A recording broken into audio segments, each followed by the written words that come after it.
Alright guys, before we kick off today's episode, I had a little word from our sponsor, me, and that is my new Elite Property Foundations course, which is a novice investor training program. It's 8 weeks long. It teaches you everything you need to know about how to value property. You'll get a lot of confidence in yourself and your decision making if you go through this program. And included in the price is a 12-month mastermind, and that is, we meet on a monthly basis and we compare notes, talk with the other members, things like that. So hopefully this sounds of interest to you. I'll leave a link in the show notes below. What's up guys, welcome back to another episode of Behind the Facade. This week I'm under a bit of pressure, and so I'm not going to dwell on a huge amount of the content today. It's going to be a short enough episode, but what I want to do is I received this information in recently, and it's on the way the office has changed. So everybody is familiar with the fact that, since the pandemic came along, we've had work from home for a lot of people. And in recent weeks, there's been announcements from various big companies like Google and things like that, that they are bringing people back to work and that people will be required to be in the office so many days a week and stuff like that. And I have seen it on the ground here in East Point. We've noticed that a number of occupiers are notifying us, and they're telling us that we're bringing more people back to the office in the coming weeks and stuff like that. So from our point of view, this is definitely starting to take shape. We're starting to see it more on the ground. And so we're preparing for it ourselves. But one of the things that has definitely changed is the way the office is being used. So in the past, people came in and they just kind of clocked in, did their 8 hours at the office, and then clocked out, and off they went back home. And we've noticed that there's a definite shift in the way people are working. People are designing the office. Workspace strategy and workspace design is a whole kind of industry and a field of its own. And it's something I'm very interested in, naturally, being the guy that runs the commercial portfolio down here. But it makes me wonder, what is changing? So I got this thing in from a interior design company, and it's really interesting going through it, because it's something that I have seen regularly popping up in the different buildings that we're seeing. And it's not always all at the same time, but you're definitely seeing elements of this. And I kind of was looking through these slides that I have here. And as I was looking through them, I started thinking, what would the perfect building look like from the point of view of staff returning to the office? What is it that would really make it a great place to work? Because naturally enough, if you can figure that out, then you can become, first of all, if you're an employer, you can obviously attract the best talent to your workplace. And if you're a landlord who is trying to obviously create buildings that large businesses will come to so that they can attract the top talent, then this all kind of fits side by side. So the first thing I'm going to say is there's a thing called biophilia. And biophilia is introducing plants to the workplace. And it's an increasingly popular way of bringing the outside in and creating a more welcoming environment. And I do know that, the fact that mankind, human beings, we come from being kind of living on the land. If you go back over our evolution, back millions of years, we lived on the land. And I think there's kind of a DNA in there that, I don't know whether it's our genes or our DNA or whatever, but we feel naturally better in the environment, which is why parks are so popular and things like that. And plants are known to increase morale and creativity amongst staff, apart from the fact that they provide cleaner air and a more relaxing atmosphere.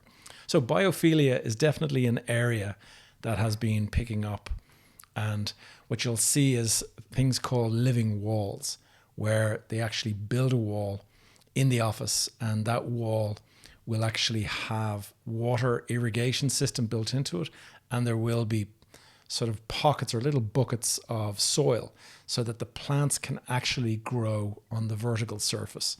And I'm seeing a lot more of that these days. It looks great, by the way, although it can be quite a bit of management, I understand, to look after it. Now, I'm not taking this in any particular order. The next thing that I'm seeing is standing desks. And this is something that I personally really buy into as well, because I find sometimes I'm much more, what's the word, I guess, more productive or more efficient or something like that when I'm standing rather than sitting on a desk. And therefore, these desks you can get, and I've seen some of the occupiers in East Point, some of the real top, computer companies and stuff like that, they buy really expensive ones that have electric motors that you touch a button and the thing lifts up and down. Other ones, they have these kind of winding devices, and so they're obviously not as expensive. But standing desks are the big thing, and obviously it is good for your health to stand more and stuff like that. So it is good from a health perspective, but also I think I just prefer, at times, I like to stand and work. I feel like it's more free flowing or something like that. And also, in fact, when I'm recording a video, I'm sitting here recording this podcast, but I'm actually, if I had a standing desk right here, right now, I would probably prefer to stand and to do this on a standing up. For whatever reason, it's something that feels more productive or something like that. It's definitely grown in demand, and it's something that we're seeing more and more. And certain types of work work better in a standing format. Certain types of work better when you're sitting down. So it's all really down to what activity or what task you're actually doing. The next thing is brainstorming booths. Now, these are these kind of, I won't call them soundproof booths, but they definitely have kind of a fabric, and often they'll have a ceiling or a roof over them. And what they are is they're little places that team members can get up from their own desk and go down and sit around this kind of booth. And when you're in this booth, it's a nice little place to have an intimate meeting where you can sit across the desk from somebody and you can chat away and kind of like start scribbling on paper and, have like a collaborative brainstorming kind of session. And I've installed one of them in one of our buildings here, and it is really popular. Now, people obviously use them for all sorts of reasons. They'll often find people sitting in there having their lunch and stuff. But actually, as a little brainstorming thing, it is very effective. And so definitely something that I'm seeing popping up more and more. Now, there's a different version of that, which is it's a soundproof booth. And I've seen telephone booths, which are the ones that are obviously for a single person. You can close a door, it's soundproof, and you can have a conversation. So let's say you're speaking privately with your bank or your spouse or something like that, and you want to have a private conversation in a busy office atmosphere. That's obviously the place you can go, rather than feeling the need to kind of get out of the office and kind of walk or go for a walk or whatever. Now, the thing is, these brainstorming booths, the first one that I'm talking about, they're open. They're not sealed and they're not closed off, because I am seeing these phone booths are also becoming popular. And we've installed both the open brainstorming booth and we've installed the soundproof brainstorming booth.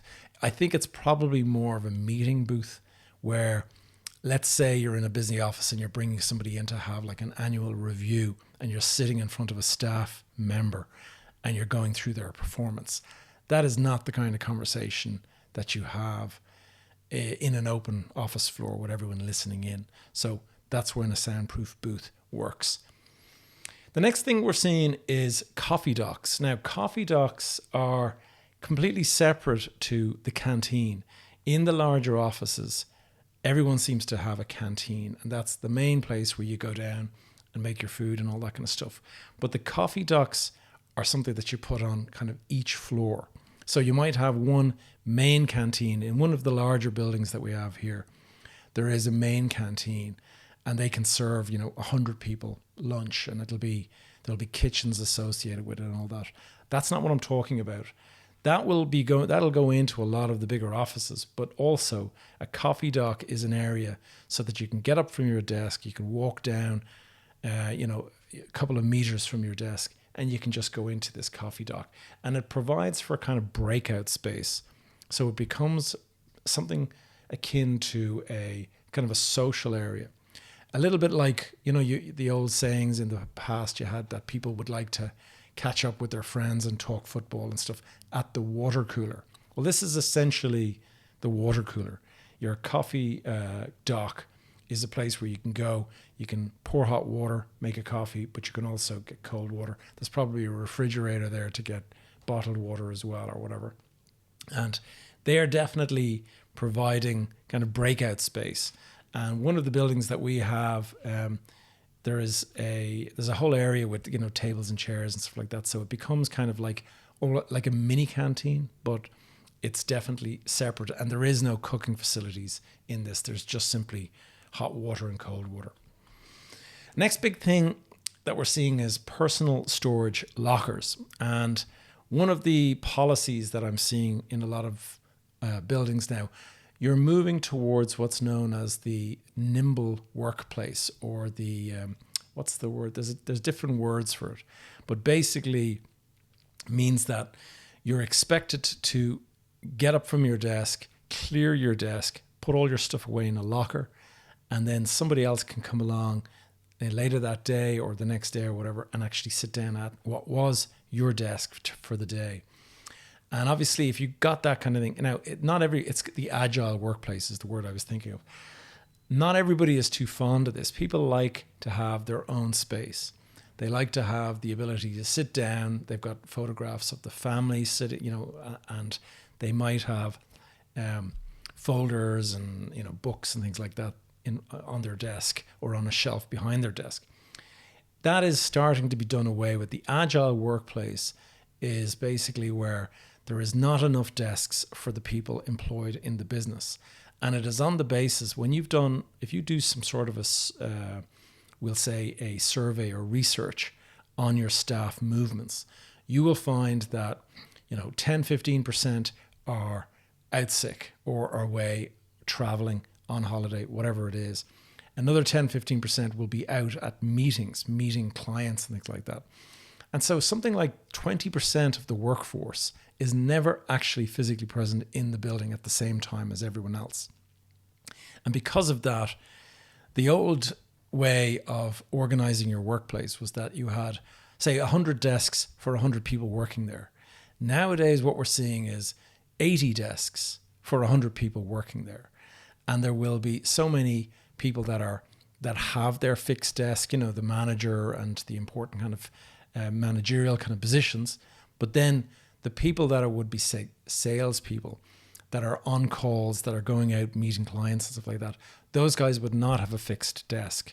They would come and go, and they will just take a hot desk as they go. And those are the people that are going to have a locker system, so they don't have to bring everything with them, around with them, but they can just go to their locker and they can unload their stuff and keep their belongings there. And that means that when they are in the office, they can go to their locker, pick out, their bits and pieces they need, take a hot desk, sit down, and that's it.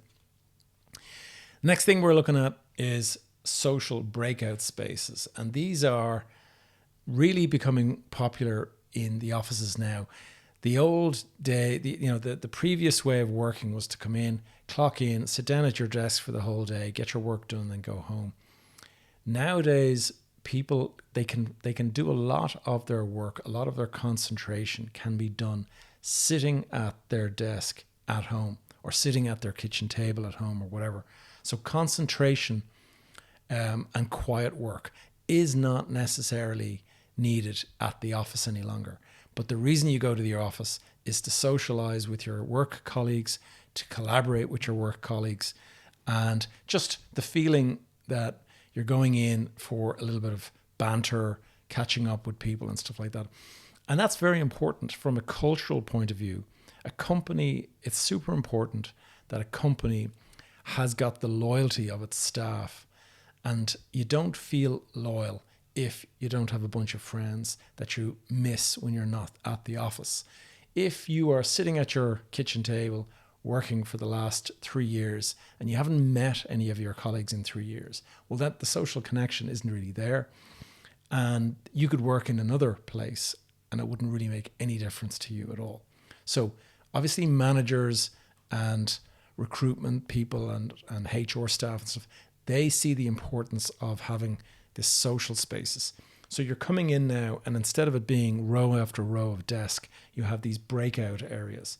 And they are areas where you can kind of sit down, bean bags, all that kind of stuff where you can sit and chill out. Now, there's also flexible workstations. And what we've called that in the past is hot desking. And that's where you come in, you've got a desk. Usually there's like panels that would be like soundproofing or just to reduce the amount of sound. But you come in, you sit down, you plug your computer in, and you can get to work. And a lot of people will put in headphones and whatever, so they're not really bothered. And these hubs are becoming more and more important because as people, there's a lot of companies that will have regional staff that'll actually almost never be in the office. But when they do come in, they want to be able to sit down and get a bit of work done.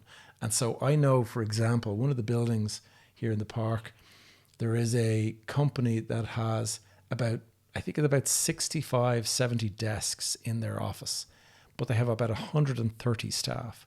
And I was saying, whoa, how do you facilitate everyone? And they say that there's at least 50 staff who are never in the office, that like literally are on the road constantly.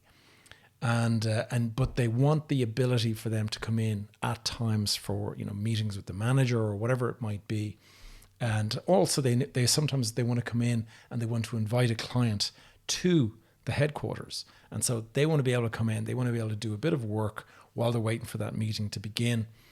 And so that's what these desks, these kind of hot desks or flexible workstations as they're called, are called.